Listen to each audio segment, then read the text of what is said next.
well, welcome to another feature of Saturday Morning Runnings, aired live Saturdays at 10 a.m.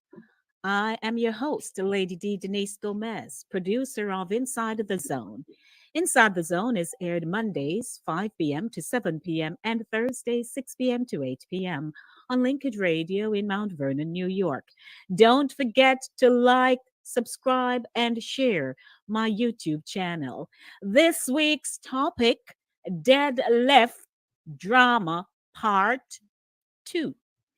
Knowledge is power, and the proverb to be forewarned is to be forearmed sparked the conversation for Dead Left Part 2. The harsh reality is that after a loved one dies, the family finds themselves entangled in mortgage, taxes, homeowners insurance, rental, and property sale. Carsa tenant Newell, broker at Aurora Real Estate Solutions, Inc., is our special guest this morning. Carsa will share the practical approach to these situations. A Saturday morning runnings. Come, make we talk. Morning, I love. morning. Good morning.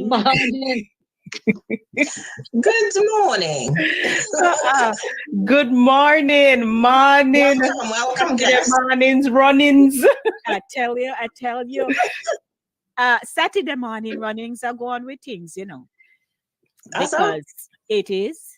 You know why? Because this show, it started out with yours truly on our solar mission. And I would cite experiences of my childhood.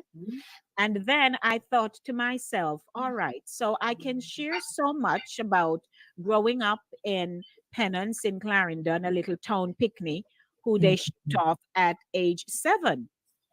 However, I said to myself, I need to kind of up it a little bit. There's some things you can fly solo and it works just fine. But sometimes you need that extra oomph to take it to the next level. And I'm one of those persons. I'm all for collaborating with people, good people who will bring value to Inside the Zone with Lady D. Denise Gomez. And a year and a half later, we have our own projects whereby we promised we would have an anniversary thing. We don't even remember when the anniversary is. By the way, when we start? So we are yet to remember. When did we start again? I have don't remember. It's my homework to go through the file and say, oh, it's here. So we started, which we'll do. And I believe that, all the topics that we have discussed, some areas have been very touching of our own personal experiences, others so comical sometimes we can't keep a straight face. And then last week we touched deadlift drama. At the end of last week's show we realized, but there is so much more that we can address, and not only to discuss it among ourselves, the topic that is, but to invite someone who has experience relative to this particular area. And lo and behold, Carsi found herself on last week and was participating in the chat. And we said, but Carsi, you can come. and Yes. Just as we would say, just so. So. And here I am. When Lady D call, when the ladies from Saturday morning call, I come running. So here I am. So once again, I'd like to apologize for the absence of our dearest Max. Carsi took Max's place this morning. She was in at 9:30. Wow. Max is unable to join us. She has a very busy life. Jennifer will be joining us in a few. But of course, with me is Jackie Brainbox Tyson, Sharonette Sharns. I have coined Conscious One. And our very special guest, Carsa Tennant Newell. I go way back with Carsi. So, Kirsty, come. Welcome You're doing aboard. I've always heard your Listen. name, but I've never seen your face. So, ooh, look who's here. Good morning, Jennifer. Welcome. Good morning. Again. Yes, Lady D, as you know, you and I, we go way back from, voicing on the radio in New York. When I did that little bit with, I think, was it Mellow Radio? I think I'm not Yes. sure. It was Yes. Mellow, right? Hello. And playing. Listen, we did one.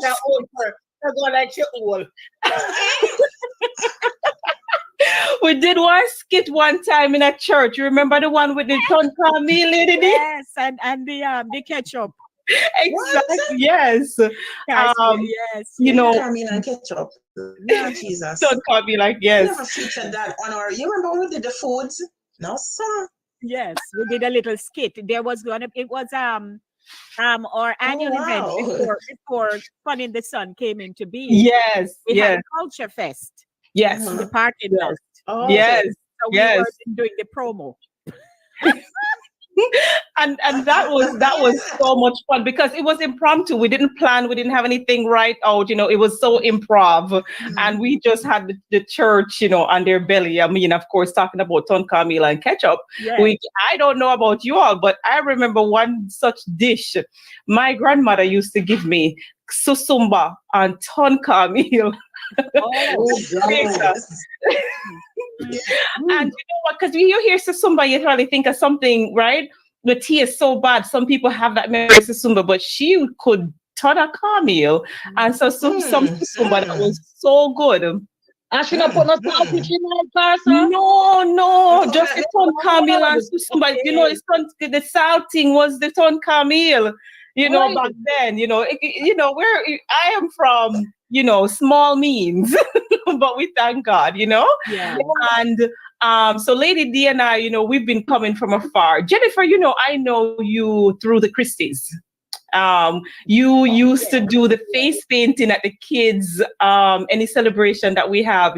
Your sister, you and your sister Sandra. So I know you, but Jackie and Shernette, your name just ring a bell because it has such a thing in my life. One of my best friends, her name, well, we were. Unfortunately, we've lost our connection, but her name is Shernette. So when I saw your name, I always thought of her. And Jackie, just the different faces that you put on this program. I've just enjoyed all of you ladies. I'm honored to be here with you all. Thanks so much for having me. I really appreciate it. And you come up with a theme and I'll dress for it. you go. I'll put on the face for it.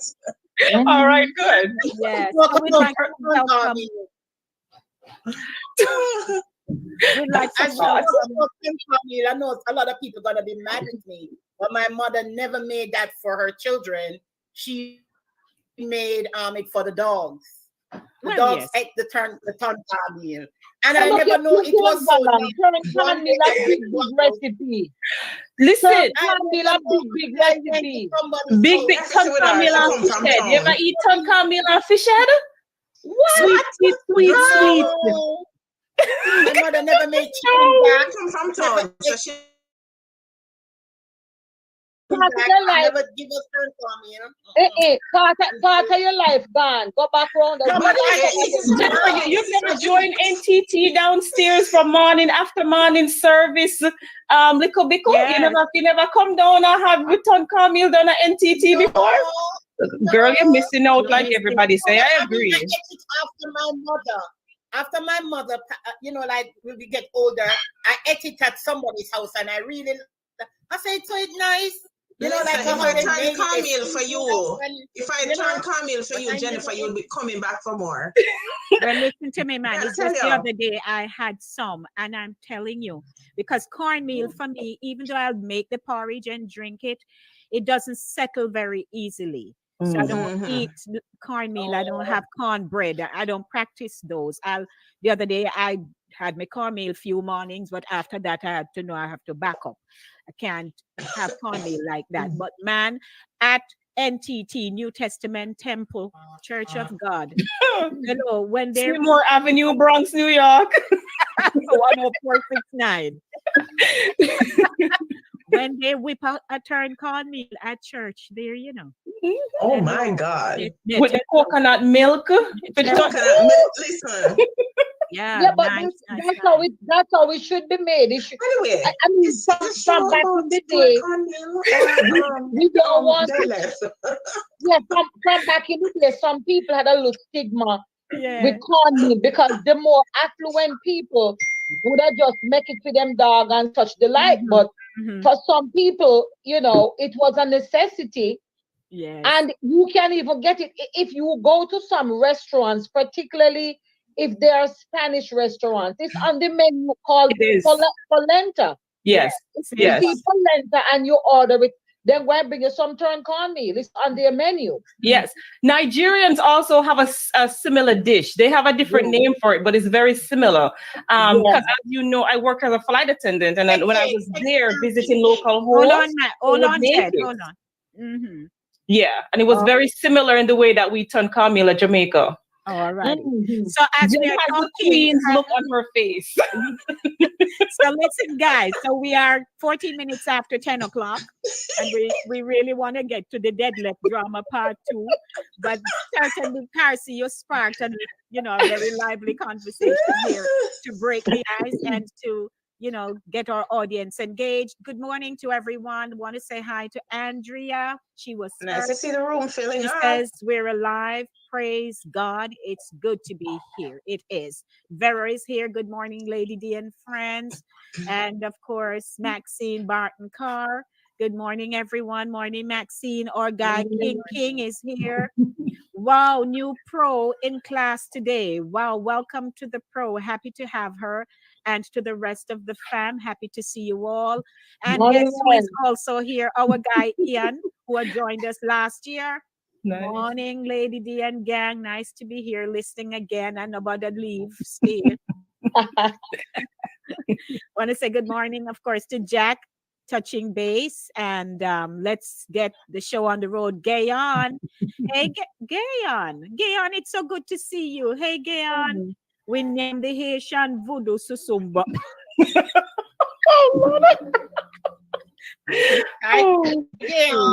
They always say they're afraid of us, Because what them used to do, their workings, we eat it. There you go. Yeah. Morning to everyone. Brenda is saying hi as always. Beautiful queens, welcome to the new queen. Blessing. That's for you, Carcy.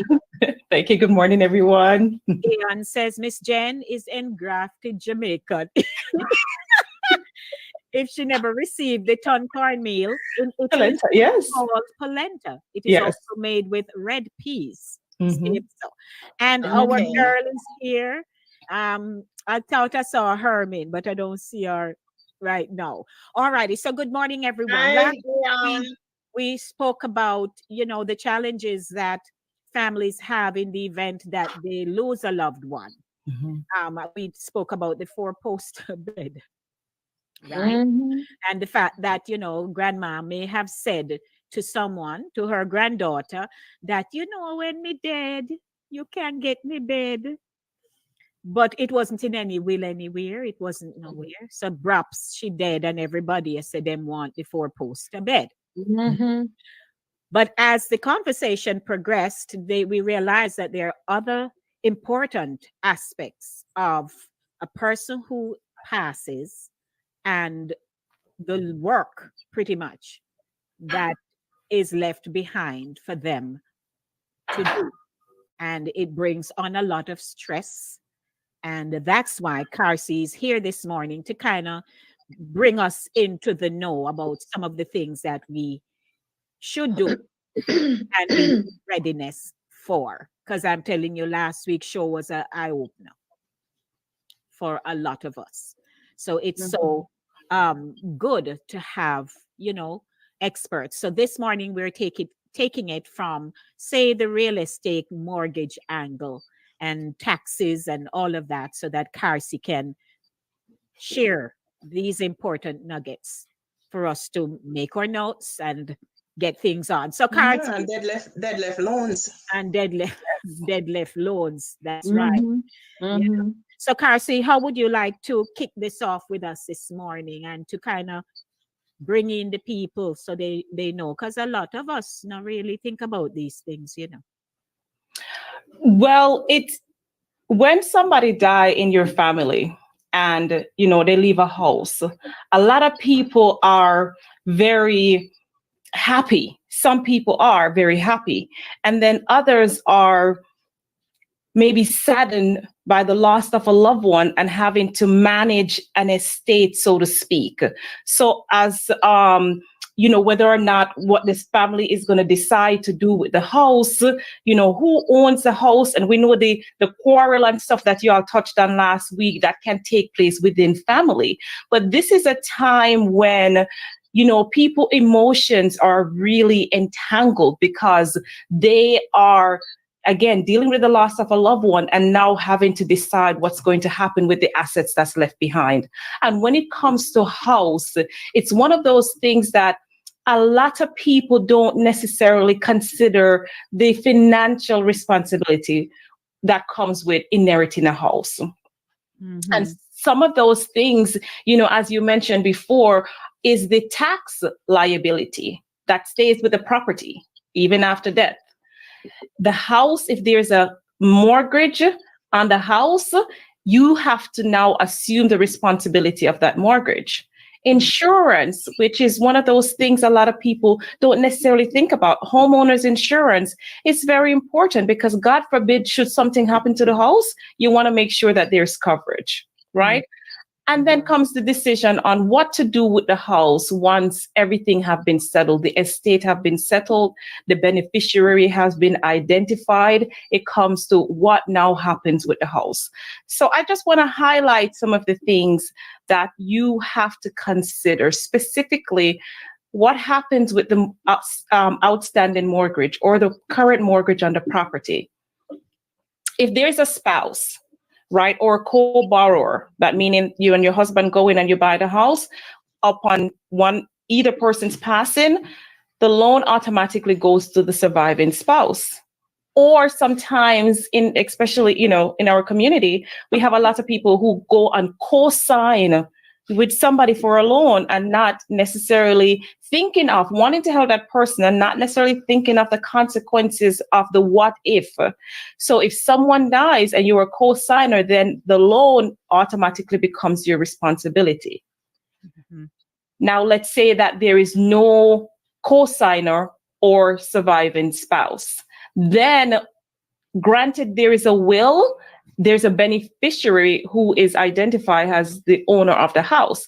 That person by law have the right to pretty much assume the mortgage.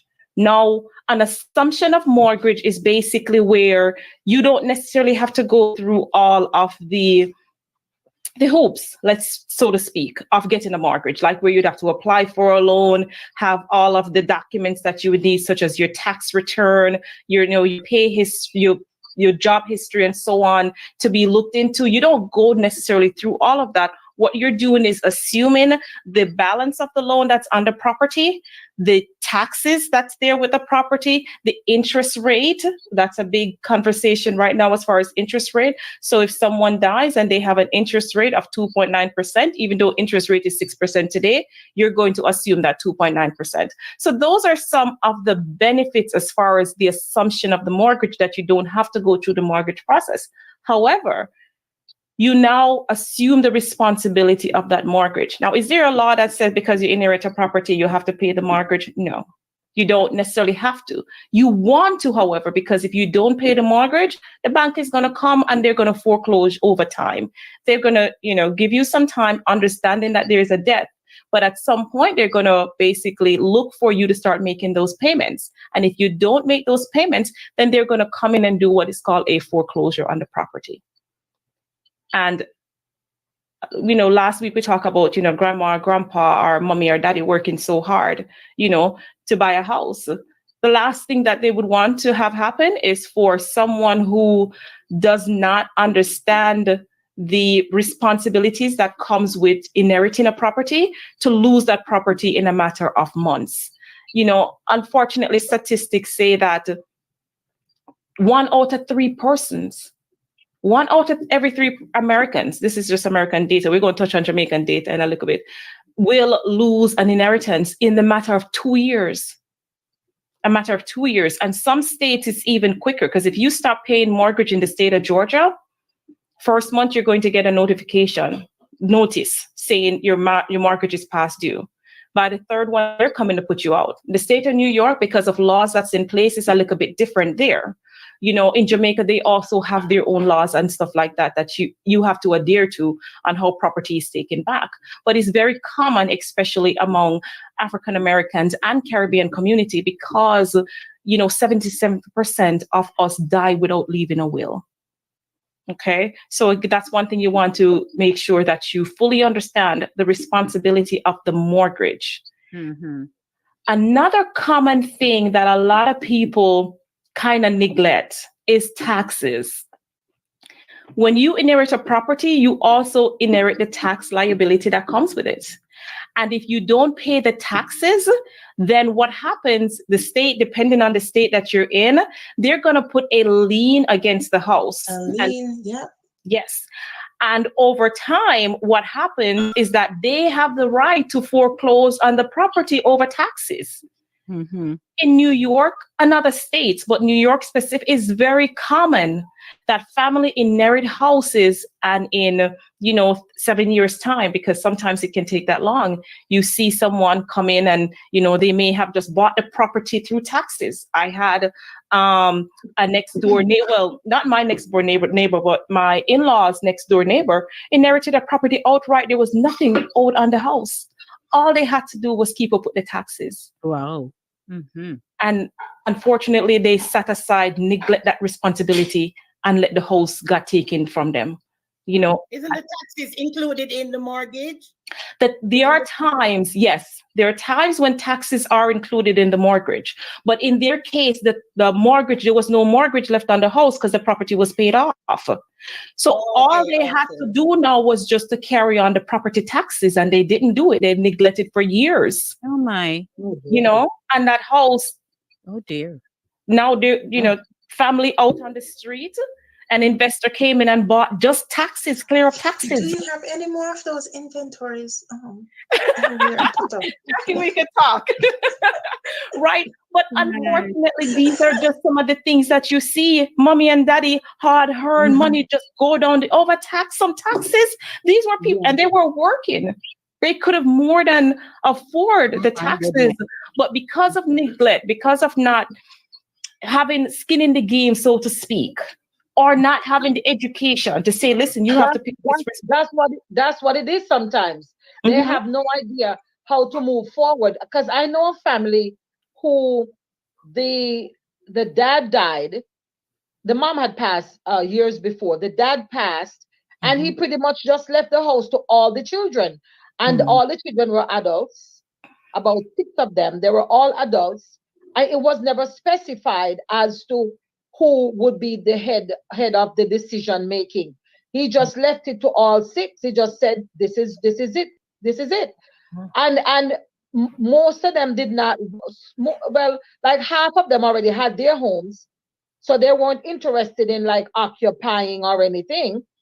But nobody wanted to make major decisions with regards, like you just mentioned, Carsa, about taxes and all the other things. And there was a second mortgage on the home that went to purchase another building. And it was a big to-do, and they almost lost it because nobody initially wanted to sort of take the responsibility. When they found out all the, the attachments that came with it, and most of them did not want to assume the responsibility. And it was really almost going out of their grasp until, it's people that I know very well. And, some of us had to jump in and say, no, man, somebody had to take the lead. And they narrowly, got through the process and are now, still owners of the home. So sometimes it's a lot of encumbering things. But Yes. Mhm. but I hear talk about, so what I can hear I just talk, ask a question? One moment, Jen. Mhm. So in a case like this, where here is a property Mhm. and you have family members, in that sit down with them, say it's in the will, reading of the will, or the whole mortgage disclosure informational section, they are not actually told that, hey, fine, everything is paid off, all you need to do is maintain the property taxes, and if you do not, then you will lose the property. Well, to be honest with you, it really depends on who is counseling the family. And sometimes, we've often been at an event or an occasion, and our emotions are so heightened by what it is that we're focused on. Some of them may be focusing on what it is that they're getting and not necessarily listening to what is being said, or even what they sign. They're not reading it thoroughly and missed that they now have an obligation because they're looking at possibly money that they can gain. So unfortunately, like, Shernette just said, sometimes there is just so many voices, but no one person to step up and say, okay, this is what we're going to do. Get everyone to agree. An option that you have, if you have many family members, in the case that Shernette said, you can opt to either buy out the ownership of all the other siblings or maybe family member if you have the money to do so. And then if you don't have the money to do so, you can say, okay, well, here is the overhead, right? Here's the mortgage, here's the taxes, here's the insurance, right? How are we going to come up with a plan to make sure this is paid? And if nobody can't agree, then the next conversation that you really need to be having, do you rent out the property so you can get some money to cover the expenses? Or do you sell the property and divide up the money? Right. And here is a question that Gayon says, But Carter, sometimes I know of also occasions where properties are left, properties or a property have been left, and there's a stipulation that it should not be sold under any circumstances. It should be left to be like a generational type inheritance. So Yes. although persons would be interested in selling, because from all appearances, selling it would be like, okay, sell it, divide the money, we go on about our business, particularly when people cannot agree as to how to move forward. But Mhm. sometimes the matriarch of the family who was passed, or the patriarch, whomever it might be, may leave a stipulation in the will stating that the property should not be sold at all. So Yes. whatever it is, you have to stick it out and work it out. So there is that also. Mhm. And here is where the emotional aspect comes in, because you want the dying wishes Mhm. of the person who died and leave that property to you to be honored. Mhm.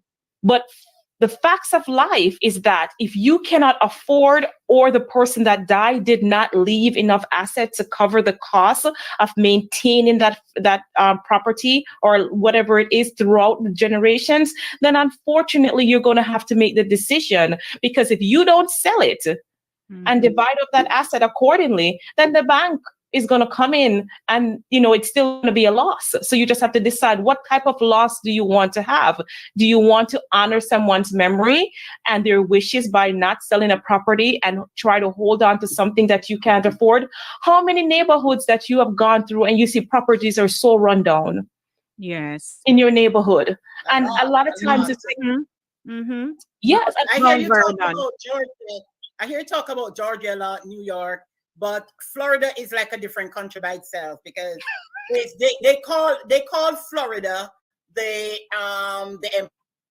employer state and the landlord state. Is like they protect these people so much.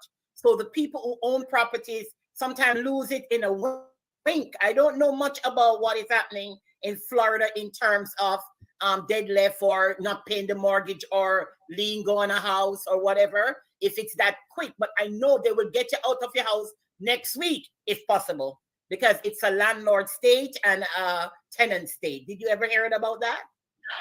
okay, so from the little that what I know about Florida, like Georgia, you have, there are parts of Florida that is a judicial state like New York. So in order for any real property to be transferred or sold, it goes through a court system.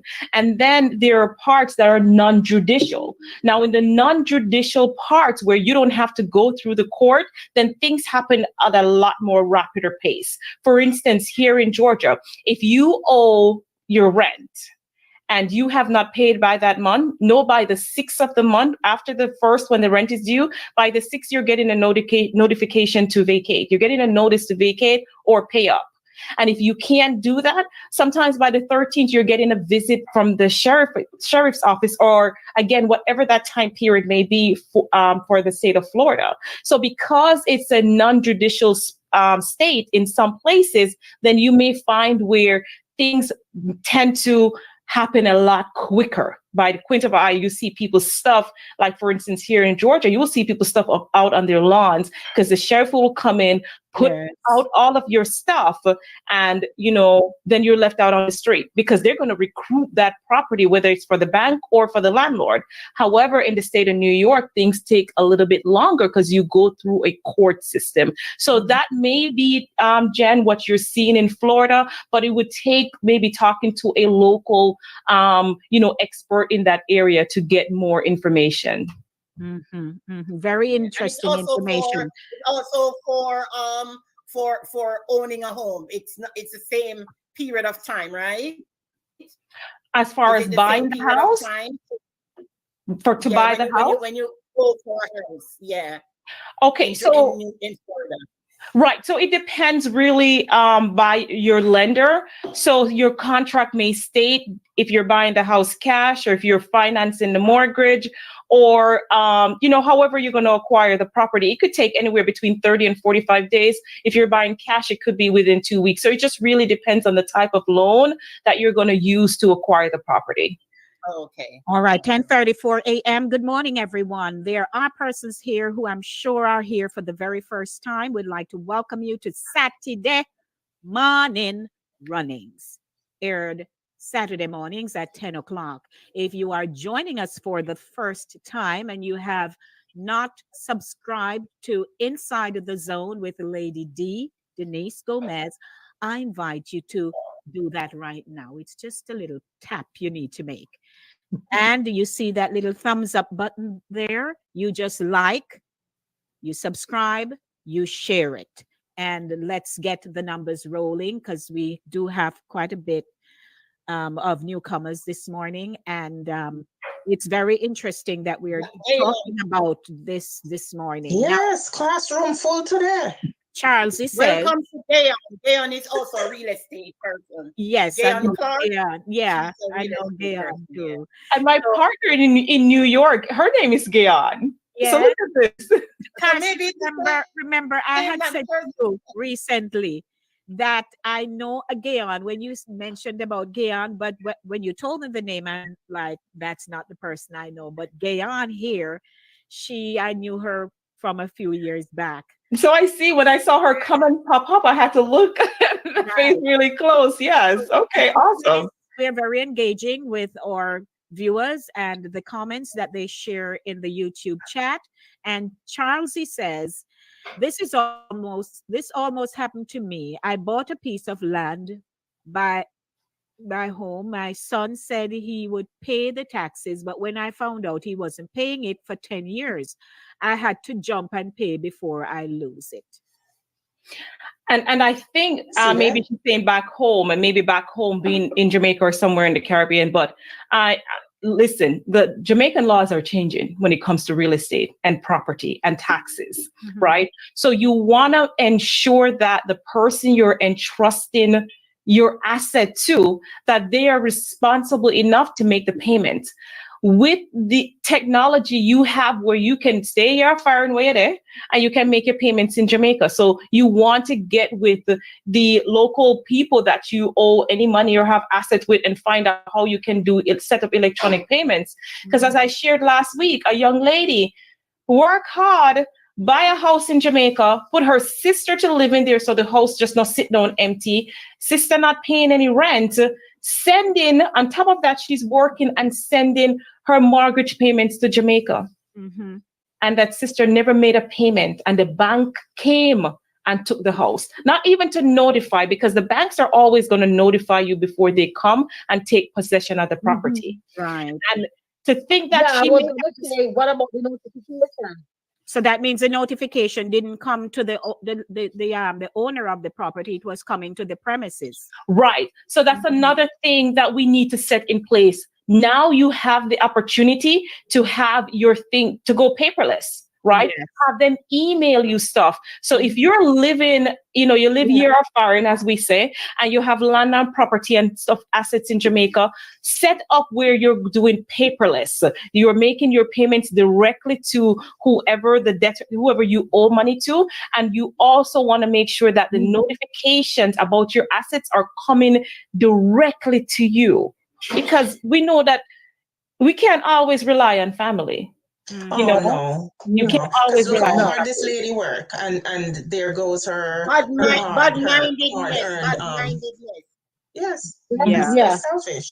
That's I mean, selfish. given the climate we are in now, anything you're doing, it's not like before, we never want to touch on banking. No. But it's not like before where you could just put it there and rest assured it's there. You pretty much have to keep practically a daily Yes. eye Mm-hmm. on your situation. Otherwise, it can just turn on a dime and it's gone. And you wonder what happened. In the blink of an eye, it's gone. Yes. So Mm-hmm. yeah, so a lot of things can, like you said, Carson, a lot of things can be done electronically because I do that. I'm on top of emails and all of that stuff to make sure that That's why everything I tell them is to going say, well without I'm actually not being there. going to. I tell them that from last week, if I to will something, it has to be to somebody responsible. And if my child or children is not responsible, I'm not willing anything to them. You understand me? And you know why they will run it down. Some of them not look at the lady and trust her sister. Our sister and our sister bad mind and run down the place to them she lose it. You have to look on who is more responsible. Sometimes the rich people and them just give it to the orphanage or the children's home. Because if them family get it, they're not going to know what to do. They're going to run it down. So you must know who now will no property too. Not them a family. Some family bad mind. Some family will run you down. All right. Yes, ma'am. Yes, ma'am. And that's a really, really, really good point. You want to at least try and appoint somebody who's going to see that the wishes that you have set forth in your will to be honored. Someone that is responsible and can make decisions. I have seen where people leave stranger. I've seen where they appointed friends. I've seen where they appointed pastors. I've seen, where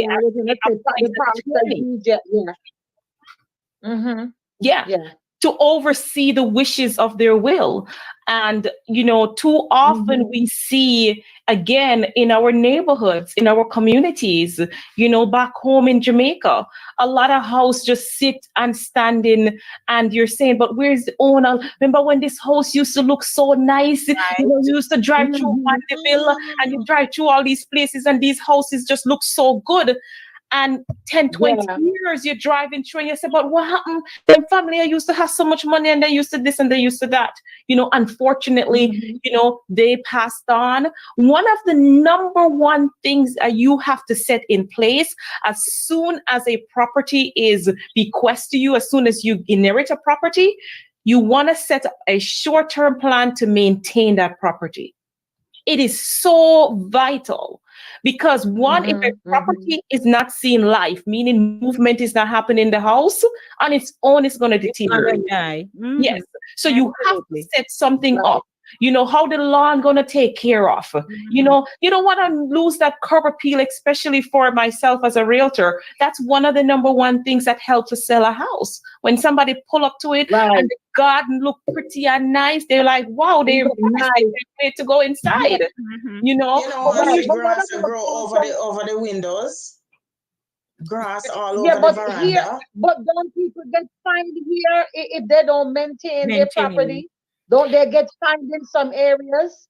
Can you Very bring it good. down the neighborhood with your overgrown lawn and such? Very good point. A lot of times I have clients, especially because I do a lot of relocation, having worked in New York for many years, and now people are moving here to Georgia or to Florida. There's some community that have a homeowners association. So that HOA will basically ensure that the property upkeep is maintained. Now there are neighborhoods that don't have an HOA. And unfortunately, I have a lot of clients who said to me, me no want buy no house in no HOA because I don't want nobody tell me what to do in my house. And then I have to use the opportunity to basically explain. I had a client, she was dead set, very serious about not purchasing a house in the HOA community. And after I took some time to educate her on that, tell her to go and research on her own, she come back to me and she said, Carsa, that makes sense. Because for her, she was going to buy the house and not necessarily going to occupy it right away. She had a number of years before she, retire from New York to come to Georgia. So in explaining the importance of the upkeep and ensuring that your property is well maintained in an HOA community is the best decision for her. But I have others who are like truckers, and because of an HOA, they can, drive their truck or they can park in those communities. Now that not will be ideal for that person or that client. So it's very client specific and need specific, but that's the number one thing, a short-term plan in place once you inherit a property. Because I think, as Shernet, mentioned earlier, sometimes, mommy and daddy die, but you're grown, you have your own house, you have your own family, you live in a whole nother state. You're not necessarily inclined to want to take on or maintain a second mortgage on a house that you and your family can benefit. So that's another thing you have in planning. When you inherit a property, am I going to live in the house? And if you're not going to live in the house, then you have to look at your finances and make a decision on whether or not it makes sense to rent the house out. And you want to rent the house at a price that is going to basically, at least, in the very least, pay the mortgage. And maintain the property. Yes. Now you got to talk about selling it. Gayan said the best thing to do is to create a trust transfer. I know of people buying property in Georgia, but they don't live there, and they appoint somebody, like a manager or somebody who will oversee the property, the renters, and everything. So you can have people, you keep liaison with that manager. So that's what Gail was saying. Yeah. Well, yes, you can have a management company that manage the property. That means they maintain the property, they collect your rent. You don't necessarily have to be involved. Okay. And that's done. And for a fee, they take care of the property. I think Gayan said to create a trust. This is really a new thing in our community, because before, so much talk on will, right? And people still are dying without leaving a will. What a trust does, and I don't necessarily want to get into a lot of legalities, but what a trust does is basically the property get transferred into the trust, and then the trust basically manage that asset. And this could be a wise way for some people to go about it, especially when it comes to the issue of taxes and property gains and, all of these things. Again, something to talk to your accountant about and to talk with your attorney about. But setting up a trust is one of the ways in which you can basically ensure that your property or your assets or whatever your will and testament is seen. So some people set up a trust and they appoint a trustee, and the trustee basically sees over that trust. Okay. Welcome, so there everyone. goes that responsibility again. So it's not all cut and dried. You have to really educate yourself and know how to move forward. Yes. And I believe information is so accessible today that sometimes the mistakes we make, we wonder, why did we make them? Because you have attorneys, you have real estate agents, you have people who are so heavily invested in mortgage information, things like that, that we wonder sometimes, is it because we don't want people to know what we have and the non-disclosure, we think we are safe in that space when it's I really think not so. the right way to go. You know, Right, yes, right. we have Mm-hmm. acquired assets and all that, and you feel a sense of pride.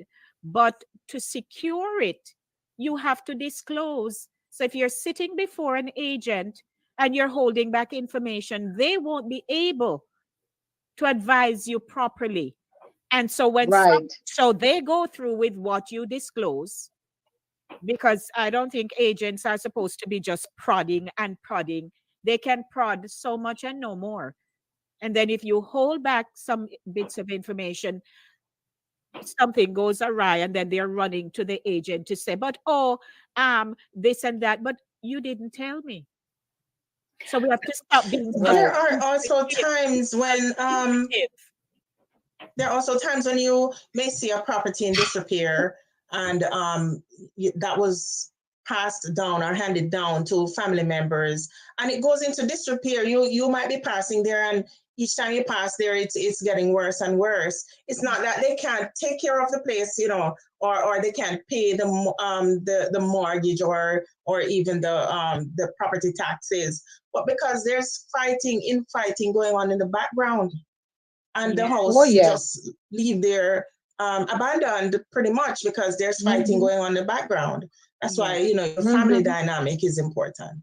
And then I Oh wanted yeah.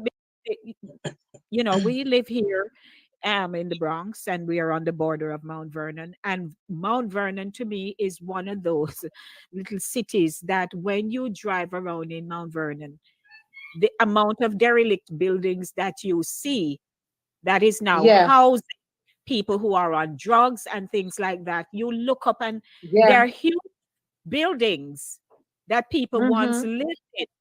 And you say to yourself, whatever Right. happened here, why we know changes happened, things happen in our lives, for a lot of reasons. But again, as Car says, training us, teaching us, feeding Mhm. us with the information, it's the things that we need to put in place. Some of One them of the just big things. listen. Some of them just nasty and like care outside of them yard, because some of them just nasty. They don't clean the yard. They don't mow the lawn. They don't do nothing. Them just in the house lock up. You have to take care of your outside. Some of them are there. Some of them. I drive through Mount Vernon and I see people hanging out. It's just nasty. Them nasty. Nasty. One of the So big things too in Mount Vernon is the taxes there very high, and yeah, some people they're not Yeah, because realizing it's when just they it's so when they, easy. The they taxes are acquire enormous. yes, properties from it's whoever, from just which a family property. members, they're not realizing how much responsibility they're gonna acquire with Yeah, that property. Mount yeah. Vernon taxes are high. Yeah. But Yes. Kirsty, can I Oh ask yeah, a Westchester question? So County. here you have a couple, and they have come into a blended family situation, Mm. which I gather is now a crisis situation, because Mm. children on either side. So that becomes, we use the term blended family, but everybody has stepped up, especially if you did not have children together, right? Mhm. So if arrangements are not put in place to evenly distribute the assets, and you parents die, and now decisions have to be made, and they are constantly just fighting, Mm. fighting. Have you ever had that experience? Well, yes. So, father died on property. He died without a will. Now the property have to go through, because when you die without a will, it goes to the state or it goes through probate. And through probate, they're basically going to determine all the bills, all the outstanding from your credit cards on down, all the bill that is outstanding that person die and they leave. On top of that, through probate, they're going to have a fee that they're going to charge. So probate can be very costly. Also, in addition to that, you have where the homeowner may have not, again, set up a will or designate anyone. So now it's up to the probate court to basically becomes the the trustee, so to speak, and basically decides who gets what after the state taxes and everything have been paid, all your debt have been paid, then they now decide. However, what is very common sometimes, especially if you in a blended family situation, it's very important through your will or through your trust. Just like you do if you have like a life insurance, you have your beneficiary. You decide, say, this child get 10%, 20%, 30%, however it is you see fit to divide up that, that asset that you have. You basically have to do the same thing with the house. However, when it comes to the case, when there is an outstanding mortgage, or as Shernette had said earlier, a second mortgage, or I think may have been mentioned in the comment, a reverse mortgage. When it comes to paying or selling that property, if that what it comes to, those debtors have to be paid first. And then after that, whatever is left over go to the surviving members of the family. So in setting up, I cannot say this isn't enough, and I think this has been said a lot. Write it out. Right. I think I read the other day, the vision that you have on your passing and how you want, whether it's from the details of your funeral and your assets to be divided up. Write the vision out and make it clear. And then on top of that, appoint somebody who is responsible. Jen, that's your word today. Who is responsible to see that your wishes are honored upon your death. See that the family members that you leave get what it is that they deserve. Luckily, in my situation with that client that I spoke to you about, one of the kids, as we know, so common in our Jamaican culture, Caribbean culture, did not even have the man's last name. The lucky thing for that child is he looked so much like the father that they couldn't deny it. And his siblings, surviving siblings, were good enough to say he deserves something. So he ended up with something. But a lot of times we know in our culture it's not the case, because we have so many outside kids, and you may have where he lived with him sweetheart, and he may have been married at one time, and it's just so mixed up sometimes, right? Man, complicated, yeah. Yes, so complicated and so complex that it just really takes, again, write it down. They said the number one reason, and I'm just going to talk to Jamaicans now. Number one reason why Jamaicans don't write a will, they're of the belief to say that if I write a will today, you never hear this before, I'm dead tomorrow. Right. Yeah. Even to buy life insurance. That's the number one. I have a fear of sometimes. I know I'm serving God very fervently. I don't bother worry over that. But one time you can't catch me, no life insurance. Me always say I dead, I don't want me come dead now, and them something there. So one time you don't even think about it. My point exactly. That's what they said. Thank God you've been changed, honey. Thank God you've been changed. You can't live so. Amen. You can't live so. A lot of them say that me now write no will. Because if me write the will means I'm gonna dead tomorrow, or people are gonna kill me off. And it goes back to the essence of what Lady D said earlier. We're just not comfortable to talk about money. We're not comfortable to disclose everything that we have to family. Some people think they're going to live forever, There you go. So they don't want anybody else to get anything that they have. There you go. Among life insurance is, all right, you do the life insurance because of debt purpose. But I would love to hear about insurance. Even you don't want to take out the money right away, but sometimes things come, sickness come, and you need something, right? You need an insurance that deals with your life and your debt. Insurance is also debt left. Is not doing that. Insurance can also be debt left. Yep. Of course. This is where the professionals that you're going to hire, and I say hire because that's what you do. When you consult with a realtor and you decide to work with them, you in essence, you hire them. When you consult with an attorney, when you talk to an insurance provider or whoever the insurance agent is, you're hiring them. So like what Lady D said, it is important to talk with them.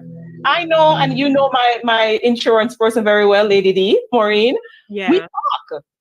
Carson, what are your plans? How much your whole? How much is your mortgage? Because you want to make sure that whatever insurance I take out is going to at least cover Yes. my funeral expenses and cover my Yes. mortgage and take Right. care of my Yes. kids. Yeah. And of a blended family myself. She Yes. said, okay, Carsa, who go, what, and where go. You understand? So we set those things in place. So Yes. you want to make sure that you Yes. communicate very clearly, very clearly. Mm-hmm. They said Mhm. two things that are sure in this life is debt and taxes. Yeah. So we better That's it. get yourself right with God and That's embrace it. that is going to happen. Yeah. Debt and taxes is for sure. Notice life 98, you know, death is No, life, no. You know, You must learn, but you must dead. That's right. there you go. So let's take some That's it. comments. Let's take some yes. comments. So Gayon says, address the type of ownership among parties. If it is joint tenancy versus joint with the right of survivorship. Mhm. Sometimes it is JW throws and children don't know, and the death of the second party with a will transfers ownership to the lasting surviving I spouse. guess it's surviving. Yes. Mhm. Yeah. Yes. So again, when you get married and you're signing a contract, that's what it is, right? So whatever assets that you have as a married spouse, one of you should die. That's one of the things you learn in real estate school, and also if you're doing insurance, and I'm sure there's other, field that covers it. It covers the right of survivorship. So, if you die, my husband and I, God forbid, we're driving and there's an accident and one of us die, then whatever assets I have goes to my husband if I don't have a will in place.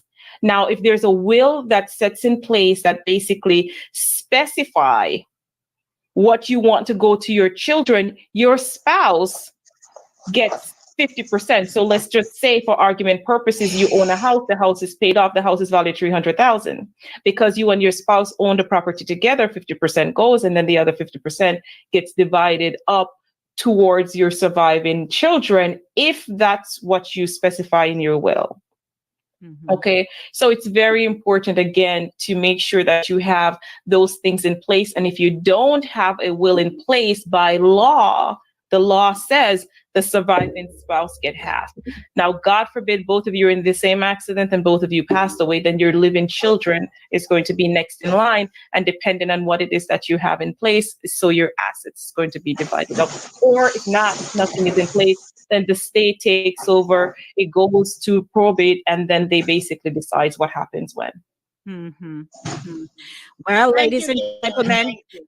Deadlift Drama Part 2 Mhm. certainly has opened up, and this is not can of worms now. This is No. information that we need, because And don't forget, a lot of people don't pay attention to these things. true. And it's after the fact that we start to play catch up. And if God extends our lives long enough, we can catch up. But there are people who just say, me just come here for eat, live, and dead. And so they have no plans to do anything at all. Mhm. They just say, when me dead, who want getty? And when you hear that kind of, talk, you say to yourself, Lord have And mercy. it's all too common, unfortunately. A very dark Right. space. It's a very I dark know of a space. situation. Yeah. A very I know dark of a space. situation where the lady, this couple, they were married, right? And they separated. The lady went on. She had an insurance. She had a job. I think it was with one of those hospitals. So she had an insurance. She had a good insurance through them because she worked there for a number of years. And the lady went on to retire. And shortly after she retired, she started to have dementia. Hmm. Now they've been separated. They came from Jamaica, and they came here from humble beginnings, but it just didn't work after a while. She started to have dementia. The will wasn't changed. The children didn't know about it. Well, that when that lady passed, that man came in and the children had to fight. So in situations like that, Cars or anybody who've had probably have experience or heard any experience with that, what would you say to people who? But you know what? You can be separated and you have specifics on the term of the separation. And I firmly believe that if you're I don't think she separated changed and it anything, and has she been, didn't even realize. right, well, obviously, otherwise you wouldn't have a leg to stand on. But the thing about this is that when people separate, if you separate for a while, a period of time, and you know, so well, then you're not going to reconcile. Don't just live your life like that, because it has consequences. Because if you don't you can't remarry until you divorce. But if you don't divorce and you have nothing specified to say, well, we are separated. You can have the other person run up debt in your name, acquire stuff in your name, do any amount of things in your name, because there's nothing specified. And then you turn around and you wonder what's happening. But if you're separated for a while, you're not going to go back to the person. Just divorce and be done with it. Because you're leaving a very unfortunate situation behind you in the event of, like you said, the woman had dementia. She has nobody to make decisions for her. Yeah, you separate, man. You after a while divorce. It's been a year or 2 or 3 years. Yeah, exactly. Yeah, you don't just keep living like that. I call it, I'll say to people when they come with, various situation, especially if they're separated and they want to buy a house. I usually ask, how clean is your house? And a lot of times people are like, no, I am asking you, have you cleaned up everything from that past relationship? Because if you separated, you're not legally divorced, and you buy a house, during that time of separation, your spouse, because they're still your spouse legally, can come for half of that house where you just buy. So I often advise client, go get your divorce and then come back and we can buy the house. You can buy the house later on. Go and clean up your house. If you are separated, Jackie, your conversation, your story just now I was like, hold on, we know the same person. Maybe. I was going to tell a similar story. Maybe. Lady in New York. I didn't even give you the other details. That was like the main points of the story. Died in the same case. She died. Someone called and was seeking my advice. She died.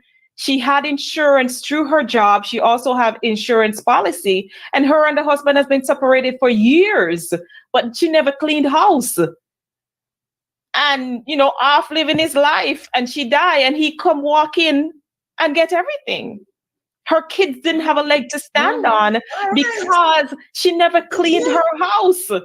Here is a man who she had not been 15 plus years, came in and inherited. Yes. Took out of her kids' mouth their inheritance because she didn't clean house. Yeah. So here is Stafford. Hi, Stafford. How are you? Stafford says, hi, Lady D. Good morning to you and your panelists. Very vibrant discussion. However, I would like to hear more about the vision of educating this generation of the effective ways of securing or dealing with inheritance, death or otherwise. Look here, Have a positive day. They don't even want to go back to school to educate themselves much as to hear about education. People just want to hear deadlift. So let's not generalize, Jen, because I know everybody. My advice is get with an attorney. Another thing when I was reading in preparation is that a lot of people don't prepare will because they believe that they don't have enough assets or will are for rich people. But also the Federal Reserve says among inheritance, anywhere between 50,000 and 249,000 is just the general, right? 90% of our population, that's what you're going to see. So it's not the millions of dollars that we're looking for, but every little, as we always say, make a muckle. So you want to, if you don't have the education on how to write a will, go hire somebody. Because if you don't hire somebody, you know what's going to happen when you pass away?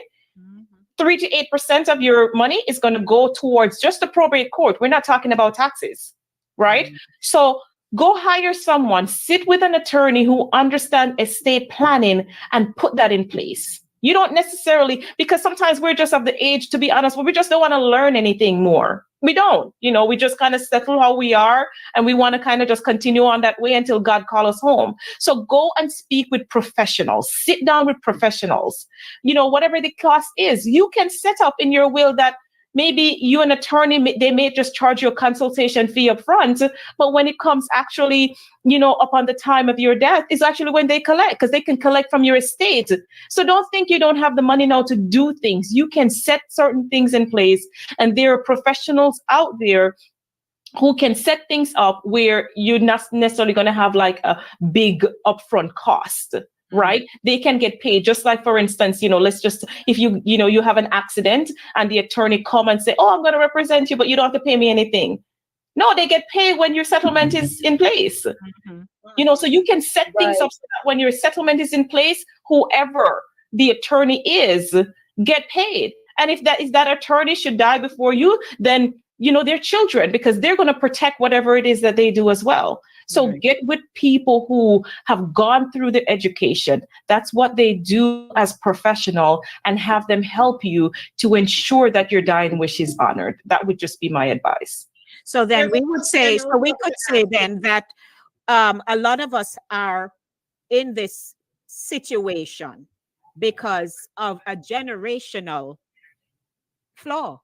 Yes. Right? Yes. They didn't know. And so you were not taught, and you're also not teaching. Exactly. I think that's changing though, Lady D. I'd like to ask a question, Carsa. Say for instance, you're living in Jamaica, or your spouse comes from Jamaica, and say you have a house, or you want to put that person. Can that person who don't living in the US, the house is in the US, can that person still be a beneficiary, or can still? That's a very unique question, being that the person live in Jamaica. So I have not had that situation. However, say the person live here in the US, you can add them to your deed. So that would be a question for you to basically speak with an attorney about, to find out if that person who is not in the United States, if you can still add them to your deed. Because from my understanding, you can add anyone to your deed. However, I'm not sure if they live in another country, if that's still a possibility. Okay. Okay, what about they live here and they don't have a social? Does a social prevent you from being on a deed? What I know from experience, whenever I have clients that's adding someone to their deed, the attorney usually asks them to bring in that person, or if that person can't come in, to bring in their ID and their social security. So I want to assume, but I think this is a really good question for an attorney. Yeah, Okay. So Gayon says, my daughter was his only child, and his wife lived in Canada, and my ex and our child lived together. My daughter got nothing because he died intestate. He died without a will. So because he didn't get anything. Yes, Stafford says, let me put up Stafford's question here very quickly. He says, how effective is living will is with a separation of spouses, not divorce? I would say that, again, it comes back down to, writing down, because we have seen it, right? Where a will is read and a spouse get nothing. So if you are separated, then go ahead and you don't want to get a divorce for whatever reason, go ahead and make sure that you have it in writing someplace where if you up on your death, this person is entitled not to nothing that you have. And I think there was a comment earlier on about, what if I have my house, and I'm assuming maybe you have your house, but now you're getting married, then you want to go ahead and perhaps maybe talk about getting a prenup in place, to protect the assets that you have before entering into a new marriage. That was the question. There was a very prominent person in the Bronx that I know personally that died of very unfortunate circumstances. And he was living with this woman who is my son's godmother's sister. And they lived together for 25 years in this house, right there, right off 233rd Street.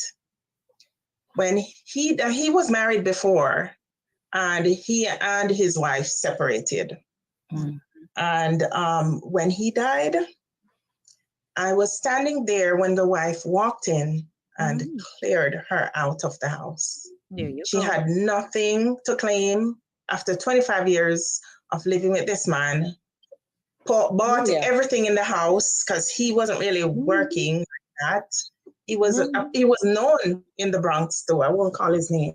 Oh, no. And she ended up living in my house, my little apartment, for a little over a year until she got her own apartment. So, these are situations too that we need to be mindful of.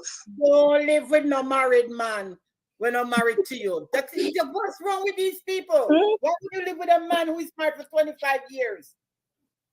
Stop doing those things. Come on. If the man married for you the first year, let him. Other out there, waste your time. Waste of time. Those men are waste of time. You hear the law all the time. The wife is going to get everything. She has the say in everything. Divorce. Gosh. Yeah. That's a very unfortunate situation, but we hear of it so much, especially in our culture. We hear of, man living with sweetheart for how many years, and wife just come in and just take everything when he die. And I agree with Jen 100%. Why are you going to play a house with somebody? She's using her money buying furniture that is not, and putting furniture in our house that don't belong to her. That's you don't do those things. And I understand, love and emotions and all of that. But sometimes you just got to look out of an eye that just makes sense and makes sensible decision. And if you've been living with a man for 25 years and he have not married you in year 5, something wrong. Thank you. That's crazy. That's absolutely nuts. Yeah. But sometimes people get shocked up, I guess, and them feel like, say, is married, they're married, and, Jamaican men have a thing. Say, take a woman in your car or your wife. You talk about, you know what I mean? And them things is crazy because it can hold up in court. And sometimes, you have people who have means, they have assets, they are separated. And because they don't go the extra mile to divvy up to get an attorney, to divvy up the estate, and everybody go about their business. Because some people will tell you, it's so expensive to divorce because you have this, you have that, and they separate and they go about their business. They may have, usually they have. But they don't have a vision. I mean, they don't have a vision for their lives. They have a vision for their lives.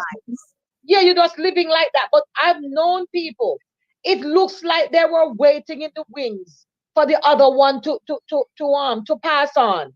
And then they just sweep in because you wonder, where have they been all these years? There have been instances where one person has moved to another state, far, far away, supposedly restart their life, but because they have these entanglements, property-wise and asset-wise, they left it as such. And you'd be surprised how they find out the other one has passed so very quickly. Before anybody can say jackrabbit, they just sweep in and say, oh, hello, I am the estranged spouse of so-and-so. And it's all downhill from there. Whomever stood around to assist the dead left and what you put in there. Yes, to stand by them, you walk away with nothing. That's why you have to be smart, man. It's one life you have to live. You have to be smart.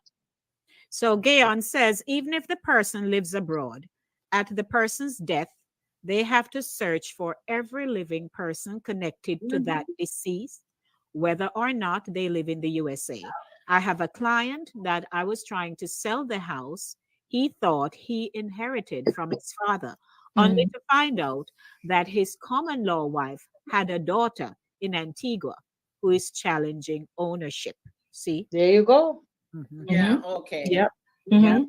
Yeah, you come across, different types of situation, especially when it comes to, assets that's left behind by, someone that passed away. And as someone said, they have to notify, whether it's, putting something in the newspaper, or they basically appoint someone to contact every living relative, especially if they die without a will, before the state step in and do anything. That's why sometimes you see, houses sit down upon years because they're still trying to contact living relative, because they have to do so before they make any kind of decision.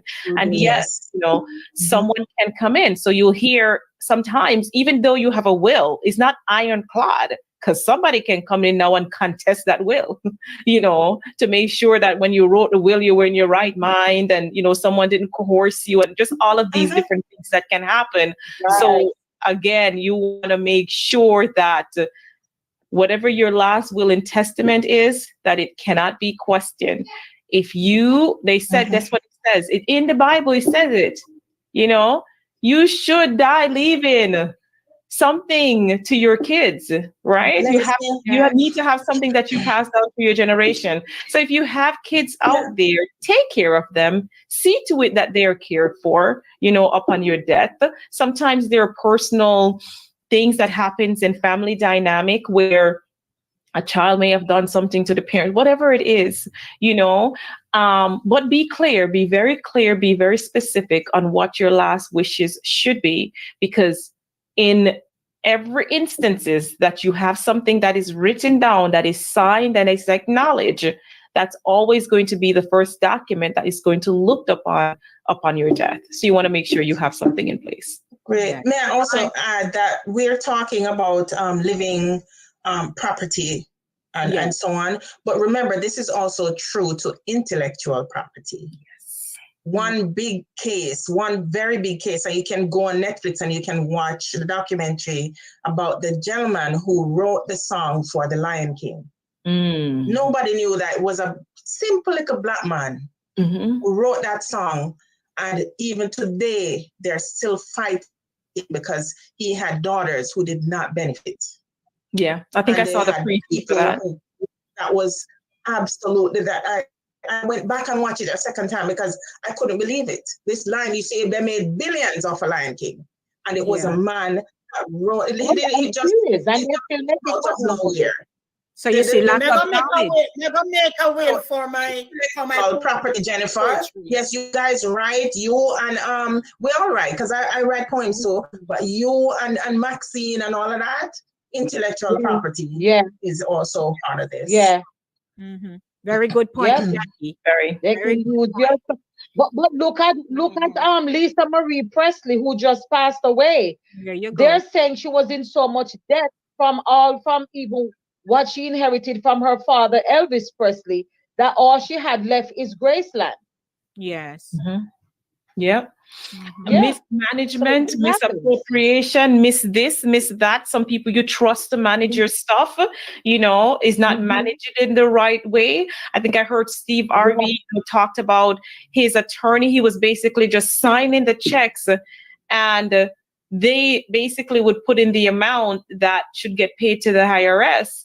And he ended up finding out, I think, about $20 million that he had owed to the IRS, and this happened. We hear so many people we hear dying, and the people that they entrusted to take care of what they had put in place were mismanaging. That's because sometimes we just don't want to deal with it. We want hands off. We don't want to read through the fine print. We don't want to know, man, I trust you. It's okay. You got my back and stuff like that. But you want to make sure, if you don't want to read it, get somebody who's going to read it, especially somebody who have a really strong interest in the assets that you're going to leave behind, because you don't want to miss anything. You don't want to miss anything, Usain Bolt is in a situation right now. Usain Bolt left all his assets to be dealt with, and some of it, and now it's like a pure corruption now in Jamaica with the Usain Bolt case. I don't want to get into it because it's a lot. That is just quite, that's all over the news. I think the Prime Minister made a statement regarding that.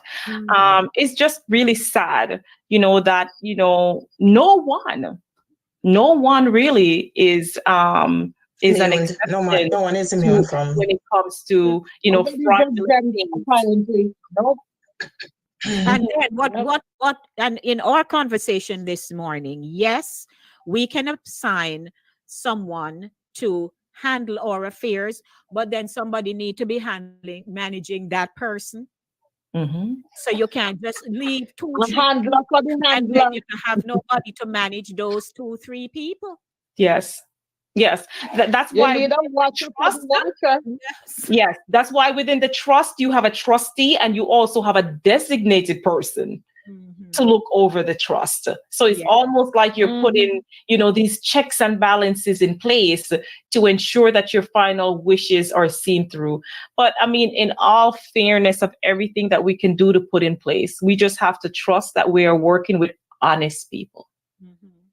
That's going to Yesterday, my husband That's said, what it Otherwise, comes it's down your to. my bang husband said something yesterday. He said, if he's speeding and the police stop him, he's going to call the police for the speeding cop.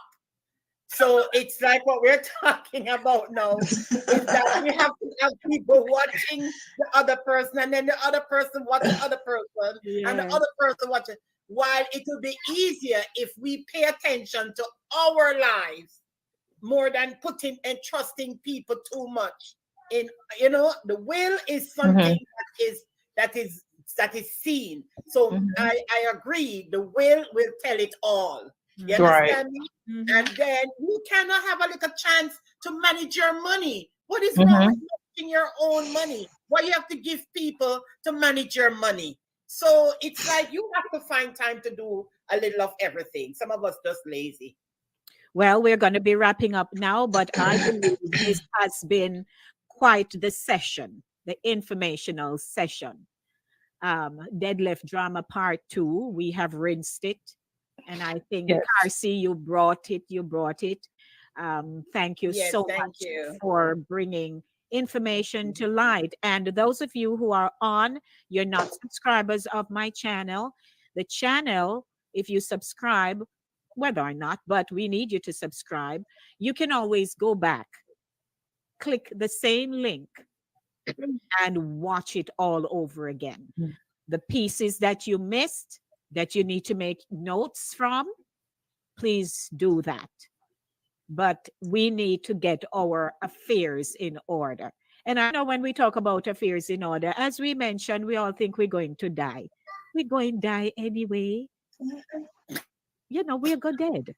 But live, ensure that we live and that we put what we need to put in place. And if you can't afford a lawyer right now, start writing things down. Write it down, yes. Yes. Start Write it now down, and call put a it lawyer in a later. little, And that's why it's called a living will. It's not called a dying will. It's called a living. Thank You you. put a living will in place. And I just want to close out to say that, listen, inheriting a house, inheriting, any form of real estate property, it can be a blessing. But just be mindful of the financial responsibilities, such as your mortgage. You want to make sure the insurance is maintained on the house. Usually upon someone's dying, the insurance company is either going to ask you to basically get the policy written in your name within 30 days. Some will leave it in place, but you want to make sure that you're making those phone calls. You want to call, I think there was a question that was put out earlier. Sometimes your taxes and insurance is in the mortgage. Other times, most recently, I had a client, she opted not to put her taxes and insurance in her mortgage because she wants to pay those separate because interest rates were so high, keeping her mortgage low and make those lump sum payments once a year, so she doesn't have a high mortgage monthly. So people put different things in place. So you want to make sure, again, check on the mortgage, check with whoever have your mortgage, check on the taxes, call your local county, call the county official that manages your taxes. If you don't know who, start with the county clerk's office and they will guide you, because taxes will make you lose your house. Yeah. And another thing, a lot of this information is public information. Yeah. You can Yeah. always go to the and on Arthur Avenue, I think that's where, especially if you're in New York, in the Bronx, and you can find out if there's a lien on a property or anything like that. A lot of this information is public knowledge, public information. You can always have access to it. And That is correct. And Yeah. finally, Stafford says, listening to you ladies confirm my thoughts that our community is very knowledgeable in so many ways. Information is not circulated. Please speak freely at your church groups, inform the community. Stafford, what I can say, the congregation of which I'm a member, New Testament Absolutely. Temple Church of God, Yes. if there is anything we Yeah. have is information, it would be to our detriment Yes. if Our we don't church too, take- Sharnette. if we don't Yeah. take advantage of it.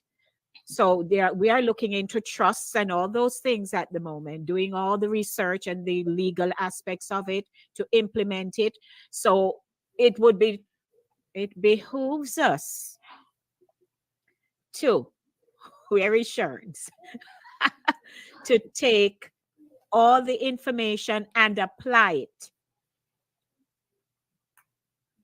in the areas of our lives that we need to apply. Let it not be said that the Absolutely. whole time you are here and you not do. Mm-hmm. And Mm-hmm. it Yes. would be our own fault that Yes. we have the information Mhm. and don't use it.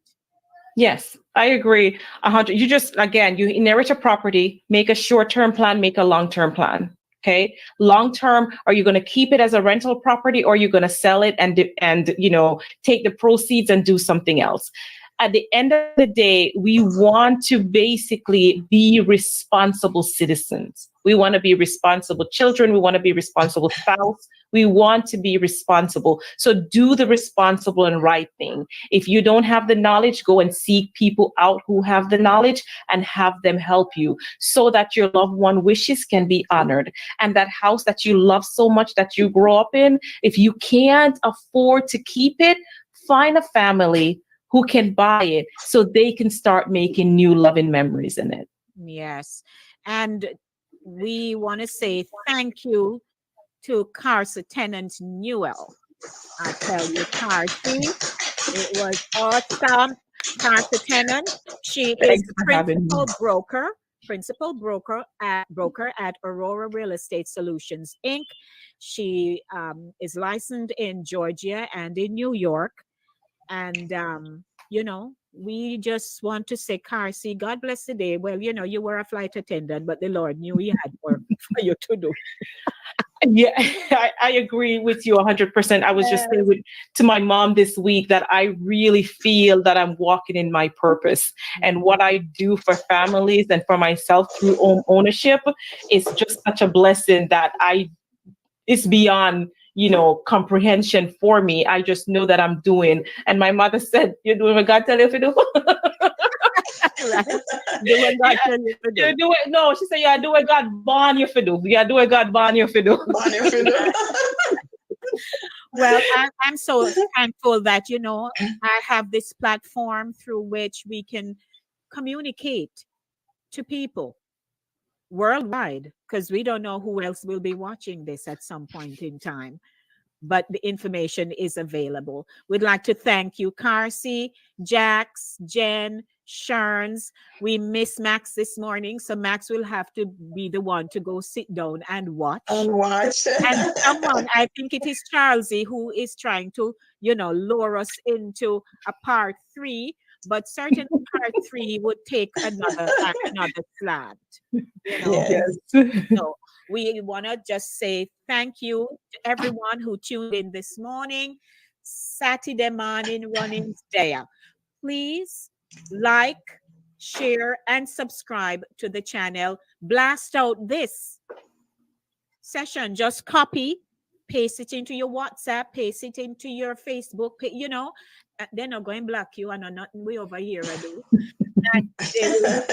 And more people will become more engaged and informed into the platform and into the information that we are providing. So we're going to say now, what good, everybody.